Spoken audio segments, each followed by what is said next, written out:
Welcome to शीतस recipe. रोज पोळी भाजी खाऊन कंटाळा येतो, अशा वेळी काहीतरी अगदी सोप्या पद्धतीचं मस्त आणि टेस्टी मात्र पोटभरीचं काहीतरी खावंसं वाटतं। अशा वेळी अगदी घरच्या साहित्यांचा वापर करून मस्त चमचमीत मसाले भात आणि त्यासोबत अगदी साध्या पद्धतीची कढी बनवली आणि जर थोडासा पापड असेल तर मग बेत अगदी मस्त होऊन जातो। चला तर मग हा कढी भात कसा बनवायचा ते आता पाहूया। आता हा भात आपण डायरेक्ट कुकर मध्ये करणार आहोत, त्यामुळे कुकर मध्ये प्रथम तेल टाकून घ्यायचं। त्यानंतर यामध्ये जिरे मोहरी टाकायची। जिरे मोहरी छान अशी तडतडू द्यायची। मग यामध्ये कढीपत्त्याची पाने टाकायची। त्यानंतर यामध्ये आता आपल्याला काही खडे मसाले टाकायचे आहेत। बेसिक खडे मसाले टाकायचे, लवंग, दालचिनी आणि इथं मी मिरे टाकलेले आहेत। त्यानंतर तमालपत्र टाकलेलं आहे आणि 2-3 हिरव्या मिरच्यांचे तुकडे करून टाकलेले आहेत। हे मसाले अगदी अर्धा मिनिट आपल्याला तेलावरती छान परतून घ्यायचे।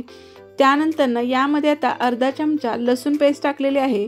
इथं व्यवस्थित हा लसूण छान आपल्या तेलावरती परतून घ्यायचा। त्यानंतर यामध्ये आता एक उभा चिरलेला कांदा आहे तो टाकायचा। कांदा अगदी छान या तेलावरती आपल्याला परतून घ्यायचा आहे। यामध्ये अगदी घरामध्ये असतात हे साहित्य यामध्ये वापरलेले आहे, त्यामुळे हा भात करायला अगदी सोपा आहे।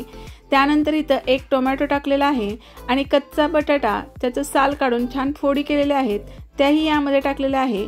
याचं प्रमाण कमी जास्त झालं तरी हरकत नाही। या भाज्या थोड्याशा तेलावर परतून झाल्या की यामध्ये आता चवीनुसार मीठ टाकून घ्यायचं। त्यानंतर आता यामध्ये गरम मसाला टाकलेला आहे। गरम मसाला कोणत्याही पद्धतीचा असू द्या तो टाका। त्यानंतर किंवा तुमच्याकडे बिर्याणी मसाला असेल तर तोही टाकला तरी हरकत नाही। त्यानंतर चवीनुसार लाल मिरची पावडर आणि हळद टाकलेले आहे। हे मसाले अगदी मिनिटभर या तेलावरती आपल्याला किंवा या मिश्रणामध्ये व्यवस्थित परतून घ्यायचे। आणि इथं 1 वाटी भरून मी बासमती तुकडा तांदूळ वापरलेला आहे, तो व्यवस्थित धुवून यामध्ये टाकलेला आहे। भात व्यवस्थित किंवा हा तो तांदूळ आहे तो व्यवस्थित या मिश्रणामध्ये परतून घ्यायचा। आता यामध्ये आपल्याला बारीक चिरलेली कोथिंबीर टाकायची आणि याच वाटीच्या साहाय्याने 1.5 वाटी यामध्ये पाणी टाकून घ्यायचं आहे। आता पाण्याचं प्रमाण तांदळावरती अवलंबून आहे। तुम्ही जर मोठ्या प्रकारचा तांदूळ वापरत असेल तर पाण्याचं प्रमाण थोडंसं कमी जास्त होऊ शकतं।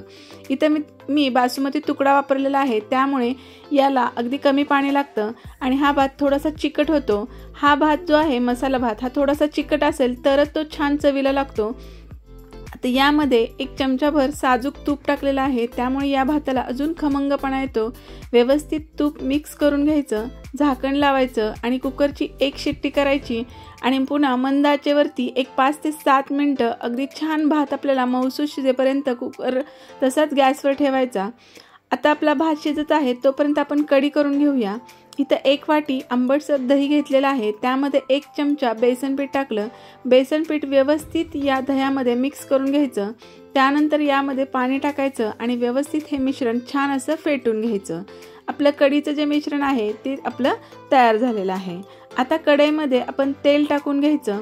तेलामध्ये छान अशी मोहरी आपल्याला तडतडू द्यायची, कारण कढीला मोहरीचा फ्लेवर अगदी छान येतो, त्यामुळे मोहरी छान आपली खरपूस होईपर्यंत किंवा छान तडतडू द्यायची। त्यानंतर यामध्ये कढीपत्ता, थोडंसं लसूण टाकलेलं आहे आणि मिरचीचे तुकडे टाकलेले आहे आणि हिंग टाकलेलं आहे।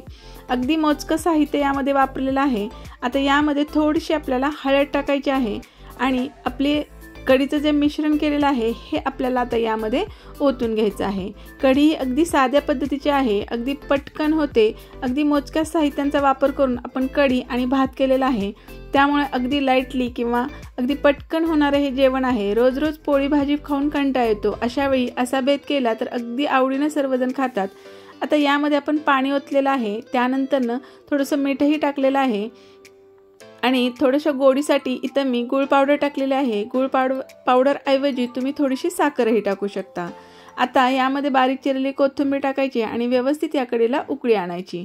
आता दह्याची कढी केलेली आहे आणि यामध्ये बेसन टाकलेलं आहे, त्यामुळे कढी अजिबात फुटत नाही।